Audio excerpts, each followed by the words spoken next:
നമസ്കാരം, മലയാളി വാർത്തയിലേക്ക് സ്വാഗതം. DYFI BJP. പ്രവർത്തകർ ഉയർത്തിയ കടുത്ത പ്രതിഷേധത്തിനിടെ Congress Muslim league youth league പ്രവർത്തകരുടെ സംരക്ഷണത്തിൽ രാഹുൽ മാങ്കൂട്ടത്തിൽ എം.എൽ.എ. ഔദ്യോഗിക പരിപാടിയിൽ പങ്കെടുത്ത കാഴ്ച നമ്മൾ കണ്ടതാണ്. കഴിഞ്ഞ ദിവസം പിരായേരി പഞ്ചായത്തിൽ എം.എൽ.എ. ഫണ്ട് ഉപയോഗിച്ച് കോൺക്രീറ്റ് ചെയ്ത പൂഴിക്കുന്നം റോഡാണ് രാഹുൽ ഉദ്ഘാടനം ചെയ്തത്. അതിനു പിന്നാലെ വലിയ രീതിയിലുള്ള പ്രതിഷേധം, അതായത് ഈ ഒരു ലൈംഗികാരോപണമൊക്കെ നേരിട്ടതിന് ശേഷം മണ്ഡലത്തിൽ സജീവമാകാൻ ഒരുങ്ങുകയായിരുന്നു. മാത്രമല്ല, നേരത്തെ പ്രതിഷേധമൊക്കെ മുന്നിൽ കണ്ടുകൊണ്ട് ആരെയും അറിയിക്കാതെ പരിപാടികൾ പങ്കെടുക്കുന്ന രീതിയായിരുന്നു രാഹുൽ രണ്ടൂന്ന് വട്ടം തുടർന്നുകൊണ്ടിരുന്നത്. പക്ഷെ പിന്നീട് അതൊരു വെല്ലുവിളിയായി മാറുകയും ഫ്ലെക്സുകൾ ഉയർത്തിക്കൊണ്ട് തന്നെ, അതായത് ഇന്ന പരിപാടിയിൽ ഇന്ന സമയത്ത് പങ്കെടുക്കുന്നുണ്ട് എന്ന് അറിയിച്ചുകൊണ്ട് തന്നെ ചില പരിപാടിയിൽ പങ്കെടുക്കാൻ തുടങ്ങി. അതിൻ്റെ ഒരു ആദ്യത്തെ പരിപാടിയായിരുന്നു പിരായിരിയിൽ നടന്നത്. ആ പിരായിരി പഞ്ചായത്തിലെ ആ പരിപാടിക്കിടെ രാഹുൽ പറഞ്ഞ മറ്റൊരു കാര്യമുണ്ട്. അങ്കണവാടിയുടെ ഉദ്ഘാടനമുണ്ട്, സ്മാർട്ട് അങ്കണവാടി ഉദ്ഘാടനമാണ്. തീർച്ചയായിട്ടും ഇന്ന് വന്ന എല്ലാവരും അന്നും വരണം, ജനാധിപത്യ രീതിയിൽ പ്രതിഷേധിക്കാം, വഴി തടഞ്ഞാൽ കാൽനടയായി പോകുമെന്നതടക്കമുള്ള ഒരു വെല്ലുവിളി രാഹുൽ മാങ്കൂട്ടത്തിൽ ഉയർത്തിയിരുന്നു. തീർച്ചയായിട്ടും സ്മാർട്ട് അംഗനവാടി ഉദ്ഘാടനത്തിൽ പ്രതിഷേധമുണ്ടാകുമോ എന്നാണ് ഏവരും നിലവിൽ ഉറ്റുനോക്കുന്നത്. എന്തായാലും സ്മാർട്ട് അംഗനവാടി ഉദ്ഘാടനത്തിന് താൻ എത്തും, തടയാനുള്ള ഒരു തടഞ്ഞോളൂ, പ്രതിഷേധിക്കാനുള്ള ഒരു പ്രതിഷേധിച്ചോളൂ എന്നൊരു വെല്ലുവിളി കൂടിയാണ് രാഹുൽ മാങ്കൂട്ടത്തിൽ നടത്തിയിരിക്കുന്നത്. രാഹുൽ മാങ്കൂട്ടത്തിൽ നടത്തിയ ഈ തുറന്ന വെല്ലുവിളി അത് ഈ ബി.ജെ.പിയും അതുപോലെ തന്നെ ഡിവൈഎഫ്ഐ സ്വീകരിക്കുമോ, ഏറ്റെടുത്തവർ ഏത് രീതിയിലുള്ള പ്രതിഷേധവുമായി രംഗത്ത് വരാൻ പോകുന്നത്? വഴി തടയൽ മാത്രമായിരിക്കുമോ? പരിപാടിയിൽ പങ്കെടുപ്പിക്കാതിരിക്കുമോ? അങ്ങനെ ഒരുപാട് ചോദ്യങ്ങൾ ഉയരുന്നുണ്ട്. എന്തായാലും സ്മാർട്ട് അംഗനവാടിയുടെ ഉദ്ഘാടനത്തിന് രാഹുൽ മാങ്കൂട്ടത്തിൽ എം.എൽ.എ. എത്തുന്നത് ഉറ്റുനോക്കുകയാണ് രാഷ്ട്രീയ കേരളം. അവിടെ വലിയ രീതിയിലുള്ള പ്രതിഷേധം ഉണ്ടാകുമോ എന്ന ചോദ്യവും നിലവിൽ ശക്തമാകുന്നുണ്ട്. അതേസമയം വർഗീയതയെ തോൽപ്പിക്കാൻ മതേതരത്വം എന്ന് രാഹുൽ മാങ്കൂട്ടത്തിൽ ഈ ഒരു ഉദ്ഘാടന ചടങ്ങിൽ പറയുകയുണ്ടായി. പിരായിരി എന്ന് കേൾക്കുമ്പോൾ തന്നെ ചിലർക്ക് ഇന്ന് ഭ്രാന്താവുകയാണ്. വർഗീയ പ്രചാരണങ്ങളെ അതിജീവിച്ച് മതേതരത്തെ ചേർത്ത് പിടിക്കുന്ന നാടാണിത്. ഈ മണ്ണിനൊരു പ്രത്യേകതയുണ്ട്. കടുത്ത വർഗീയ പ്രചരണങ്ങളെ അതിജീവിച്ചുകൊണ്ട് എല്ലാ കാലത്തും ഐക്യ ജനാധിപത്യ മുന്നണിയുടെ മതേതരത്തെ ചേർത്ത് പിടിക്കുന്നവരാണ് ഈ നാട്ടിൽ വിജയിക്കുന്നത്. മാത്രമല്ല, ഇവിടെ വെച്ച് സർക്കാരിനെതിരെ ഗുരുതര ആരോപണം രാഹുലിന്റെ വക.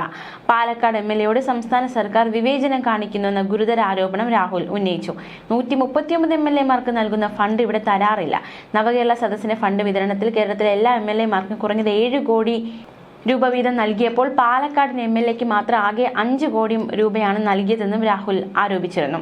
ഈ 5 കോടി രൂപ ഉപയോഗിച്ച് പിരായിരി പഞ്ചായത്തിനെ കവർ ചെയ്യുന്ന റോഡ് അന്താരാഷ്ട്ര നിലവാരത്തിലേക്ക് ഉയർത്തുമെന്നും സൈക്കിൾ ട്രാക്ക്, നടപ്പാത, ബ്യൂട്ടിഫിക്കേഷൻ എന്നിവ ഉൾപ്പെടുത്തി റോഡ് സൗന്ദര്യവൽക്കരിക്കുമെന്നും രാഹുൽ കൂട്ടിച്ചേർത്തിരുന്നു.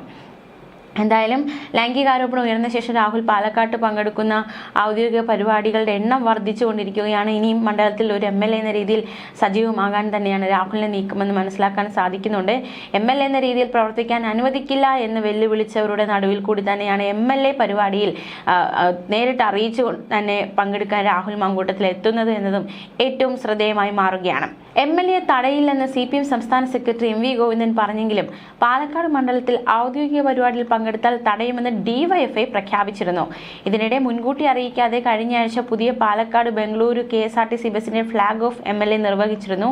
DYFI BJP. ഇരുഭാഗങ്ങളായാണ് നിലയുറപ്പിച്ചിരുന്നത്. ഡിവൈഎഫ്ഐക്കാർ വാഹനം തടയുമ്പോൾ മറുഭാഗത്ത് ബി.ജെ.പി. പ്രവർത്തകർ മുദ്രാവാക്യം വിളിച്ചു. വാഹനം തടഞ്ഞതോടെ പ്രവർത്തകർക്കൊപ്പം നടന്നാണ് രാഹുൽ ഉദ്ഘാടന സ്ഥലത്തേക്ക് എത്തിയതെന്നത് നമ്മൾ കണ്ട കാഴ്ചയാണ്. ഈ പ്രതിഷേധത്തിനിടെ വലിയ രീതിയിലുള്ള പ്രതിഷേധം, ഇതിനിടെ ഡിവൈഎഫ്ഐക്കാർ പലവട്ടം എം.എൽ.എയുടെ വാഹനത്തിൽ കൈകൊണ്ട് ആഞ്ഞടിക്കുന്ന സാഹചര്യമുണ്ടായി. ചിലർ വാഹനത്തിന്റെ വശത്ത് പിടിച്ചു കയറി കൊടി വീശി. വാഹനത്തിന് നേരിയ കേടുപാടുകളുണ്ടായി. പോലീസിൽ പരാതി നൽകിയതായി എം.എൽ.എ. അറിയിച്ചു. വഴിയിൽ 2 ഇടത്ത് ഡിവൈഎഫ്ഐ പ്രവർത്തകർ എം.എൽ.എക്ക് നേരെ പാർട്ടി കൊടി വീശുന്നു, കരിങ്കൊടി വീശുന്ന സാഹചര്യമുണ്ടായി. ഒരിടത്ത് ഇവരെ UDF പ്രവർത്തകർ നേരിട്ടു. എം.എൽ.എ. ഇതൊന്നും വകവയ്ക്കാതെ നാട് മുറിച്ച് റോഡ് ഉദ്ഘാടനം ചെയ്യുകയായിരുന്നു. പ്രവർത്തകരോടൊപ്പം നടന്ന് പ്രധാന റോഡിലെത്തി റോഡ് ഷോ നടത്തിയാണ് രാഹുൽ മാങ്കൂട്ടത്തിൽ അന്ന് മടങ്ങിയത്. ഇതിനിടെ UDF പ്രവർത്തകരിൽ ചിലർ ഭീഷണി മുദ്രാവാക്യങ്ങൾ മുഴക്കി. വൻ പോലീസ് സംഘമാണ് സ്ഥലത്തുണ്ടായിരുന്നത്. എന്തായാലും സർക്കാരിനെതിരെ ഗുരുതര ആരോപണങ്ങൾ രാഹുൽ മാങ്കൂട്ടത്തിൽ ഉന്നയിക്കുകയുണ്ടായി. ഈ ഒരു ഫണ്ട് അനുവദിക്കുന്നതിലടക്കം LDF സർക്കാർ മണ്ഡലത്തെ അവഗണിക്കുന്നു എന്ന കുറ്റപ്പെടുത്തലാണ് രാഹുലിന്റെ ഭാഗത്തു നിന്നും ഉണ്ടായത്. പ്രദേശത്തിനും പിരായിരി പഞ്ചായത്തിലേക്ക് പുതിയ പദ്ധതികളും അടുത്ത ദിവസത്തെ ഉദ്ഘാടന പരിപാടികളും അദ്ദേഹം പ്രഖ്യാപിക്കുകയുണ്ടായി. ഈസ്റ്റ് ജില്ലാ പ്രസിഡന്റ് പ്രശാന്ത് ശിവന്റെ നേതൃത്വത്തിലായിരുന്നു BJPയുടെ പ്രതിഷേധം. ഡിവൈഎഫ്ഐ പ്രതിഷേധത്തിന് പാലക്കാട് ബ്ലോക്ക് ട്രഷററും ജില്ലാ പഞ്ചായത്ത് അംഗവുമായ MH സഫ്തർ ഷരീഫും സെക്രട്ടറി മുഹമ്മദ് നാസിമും SFI ജില്ലാ സെക്രട്ടറി S വിപിനാണ് നേതൃത്വം നൽകിയത്. പ്രതിഷേധങ്ങളെയൊന്നും വകവയ്ക്കാതെ മുന്നോട്ട് നീങ്ങുക എന്ന ഉദ്ദേശത്തോടെയാണ് രാഹുൽ മാങ്കൂട്ടത്തിൽ മുന്നോട്ട് പോകുന്നത്. ഡിവൈഎഫ്ഐ BJP പ്രതിഷേധങ്ങളെ വകവയ്ക്കാതെ നീങ്ങുക എന്ന തീരുമാനത്തിലാണ് എത്തിയിരിക്കുന്നത്. MLA തടഞ്ഞുള്ള പ്രതിഷേധം പ്രതികൂലമാകുമെന്നാണ് ഡിവൈഎഫ്ഐയുടെയും BJPയുടെയും വിലയിരുത്തൽ. വിവാദങ്ങൾ കെട്ടടങ്ങിയ ശേഷം രാഹുലിനെ പതിയെ മണ്ഡലത്തിൽ സജീവമാകുക എന്ന A ഗ്രൂപ്പിന്റെ സ്ട്രാറ്റജിയാണ് പാലക്കാട്ട് നടപ്പിലാക്കുന്നത്. ആരോപണങ്ങൾ ഉയർന്ന 38 ദിവസത്തിന് ശേഷം മണ്ഡലത്തിലെത്തിയ രാഹുൽ ആദ്യമാദ്യം സ്വകാര്യ പരിപാടികൾ മുഖം കാണിക്കുകയായിരുന്നു. കഴിഞ്ഞ 6-ാം തീയതി പാലക്കാട് ബംഗളൂരു KSRTC AC ബസിന്റെ ഫ്ളാഗ് ഓഫിന് എത്തിയതാണ് ആദ്യ പൊതുപരിപാടി. പോളിയോ തുള്ളി മരുന്ന് വിതരണത്തിനും കുടുംബശ്രീയുടെ പരിപാടിയിലും രാഹുൽ എത്തി. ഏറ്റവും ഒടുവിലാണ് പിരായിരിയിലെ റോഡ് ഉദ്ഘാടനത്തിന് രാഹുൽ എത്തിയത്. രാഹുൽ എത്തുമെന്ന് അറിയിച്ച് നേരത്തെ തന്നെ ഫ്ലെക്സും സ്ഥാപിച്ചിരുന്നു. ലീഗിന് മേധാവിത്വമുള്ള സ്ഥലമാണ് പിരായിരി. ഡിവൈഎഫ്ഐ BJP പ്രതിഷേധങ്ങൾ വകവയ്ക്കാതെ അതുകൊണ്ട് തന്നെ ലീഗ് ഒരു സംരക്ഷണം ഒരുക്കുകയും ചെയ്തു രാഹുൽ മാങ്കൂട്ടത്തിൽ എന്നതും ഏറ്റവും ശ്രദ്ധേയം. ലീഗ് കോൺഗ്രസ് നേതാക്കൾ സംരക്ഷണം ഒരുക്കിയിരുന്നു, സംരക്ഷണ കവചം തീർത്തിരുന്നു. എന്തായാലും സ്മാർട്ട് അംഗനവാടി ഉദ്ഘാടനത്തിനെത്താൻ പ്രതിഷേധക്കാരെ രാഹുൽ വെല്ലുവിളിച്ചിട്ടുണ്ട്. അവരെത്തുമോ എന്നതാണ് ഏവരുടെയും ചോദ്യം. നിലവിൽ മണ്ഡലത്തിലെ പൊതുവികാരം അനുകൂലമാണെന്നാണ് ഗ്രൂപ്പ് നേതാക്കളുടെ തന്നെ വിലയിരുത്തൽ.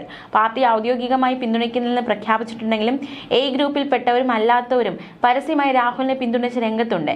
പൊതുപരിപാടിയിൽ പങ്കെടുത്താൽ തടയുമെന്നുള്ള ഒരു ഭീഷണിയൊക്കെ നിലനിൽക്കവേ തന്നെ ഇത്തരത്തിൽ രാഹുൽ സജീവമാകുമ്പോൾ അത് കോൺഗ്രസിലും ചിലർക്കത് എതിർപ്പുകൾ ഉണ്ടായിരുന്നത് രാഹുൽ അറിയിക്കാതെ പരിപാടിയിൽ എത്തുന്നു എന്ന ഒരു തരത്തിലുള്ള എതിർപ്പുകൾ കോൺഗ്രസിന്റെ ഭാഗത്ത് നേരത്തെ ഉയർന്നിരുന്നതാണ്. എന്തായാലും മണ്ഡലത്തിൽ സജീവമായിക്കൊണ്ടിരിക്കുകയാണ് MLA എന്ന് തന്നെ നമുക്ക് മനസ്സിലാക്കാൻ സാധിക്കും. മാത്രമല്ല പ്രതിഷേധം ജനാധിപത്യത്തിന്റെ സ്വാഭാവികമാണ്. എന്നാൽ തന്റെ വഴി മുടക്കാമെന്ന് വിചാരിക്കേണ്ട എന്നും വാഹനത്തിൽ പോകണമെന്ന് എനിക്ക് നിർബന്ധമൊന്നുമില്ല. വാഹനമില്ലെങ്കിലും പാലക്കാട് മുഴുവൻ ഞാൻ നടന്നു പോകും. ഈ നാട്ടുകാരുടെ പിന്തുണയുണ്ട് എന്ന് എനിക്ക് ഉറപ്പാണ്.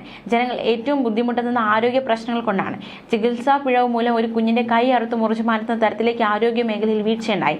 പാലക്കാട് ഒരു മെഡിക്കൽ കോളേജ് അത്യാധുനിക സൗകര്യങ്ങളോട് പ്രവർത്തിക്കേണ്ടത് അത്യാവശ്യമാണ് എന്നതടക്കമുള്ള ഒരു പ്രസംഗമായിരുന്നു രാഹുൽ മാങ്കൂട്ടത്തിന്റെ ഭാഗത്തുനിന്നുണ്ടായത്. മാത്രമല്ല ഈ വേദിയിലെ ഷമീർ ഇടയ്ക്കിനെ നോക്കുന്നുണ്ട്. അദ്ദേഹം ചെവിയിൽ വന്നൊരു കാര്യം പറഞ്ഞു. പാടത്തൂടെ ഇവിടെ ഒരു റോഡുണ്ട്, അത് നടപ്പാത ഒരുക്കാനായി കുറച്ച് പണം MLA ഫണ്ടിൽ നിന്ന് വേണമെന്ന് പറഞ്ഞു.